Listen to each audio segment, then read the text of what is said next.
Mr. Connolly, I hope you stick around for a minute. Should I understand? Mast, I'm not here for your pleasure or enjoyment. I have a schedule to keep. You rarely Thank you. offer me pleasure and enjoyment. I would agree well, with that. And I assure you the feeling is mutual, Mr. Mast. This goes to you and Mr. Isaacson and your conversation just now. Should I understand from your questioning that any mile not built you consider a failure? Any mile of wall not built you consider a failure? Would you repeat the question? You want me to answer? Yeah. I'll be glad to. Would you repeat the question? Whenever I ask questions, I do always give you guys time to answer, so I'll ask it again. Based upon the way I heard you asking questions, any mile of wall that was not built, would you consider that a failure?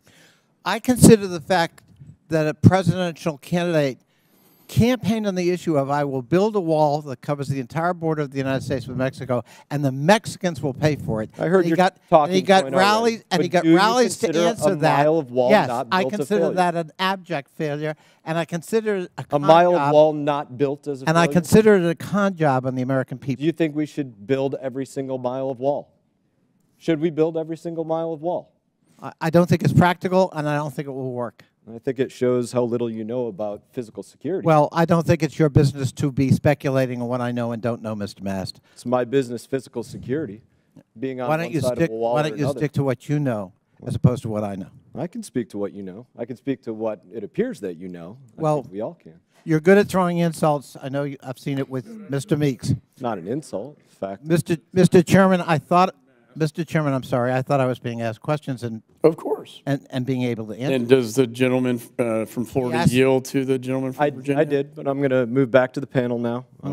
I thought it was interesting. I thought maybe it was a point of agreement that any mile of wall not yet built is a failure, that we should get to every single mile of wall being built, because physical security does matter. Does it mean somebody's not going to try to jump it or burrow under it or cut through it or go around it in some other kind of way? Sure, somebody's going to try to do that, but as somebody that's been on a wall in Afghanistan and other places, I can tell you that it certainly makes a damn good amount of difference that that wall is there.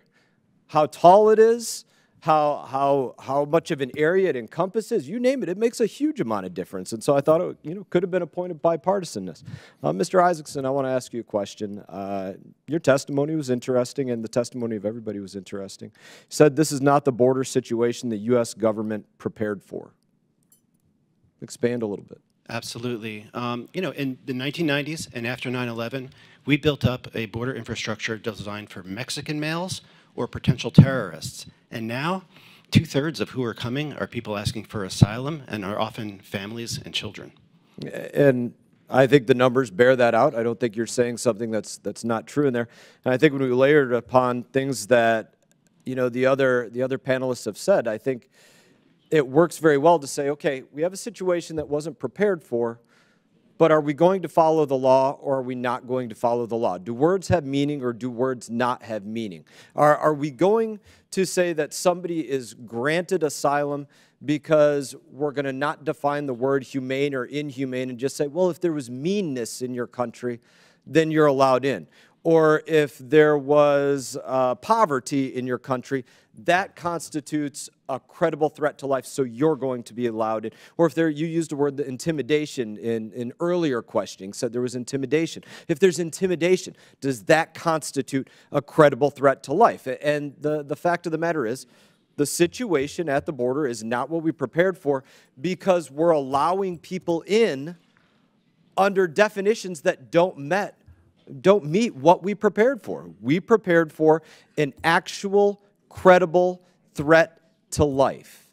And we've moved to a situation where everybody that makes a complaint about their country and is unwilling to look at a different city in their country, a different territory in their country, an adjacent country to them, because they're unwilling to look at that, will say, well, it must have been a credible threat to life. And I'm going to give the last word to the other panelists here to just simply talk about what you see in terms of the lack of truly looking at the word of the law and the word of the law that we must follow as a United States government.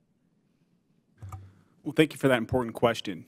This Congress has the ability to change those laws. If it doesn't like the laws, if it doesn't like the grounds on which someone can be granted asylum, it can certainly change them if they want to.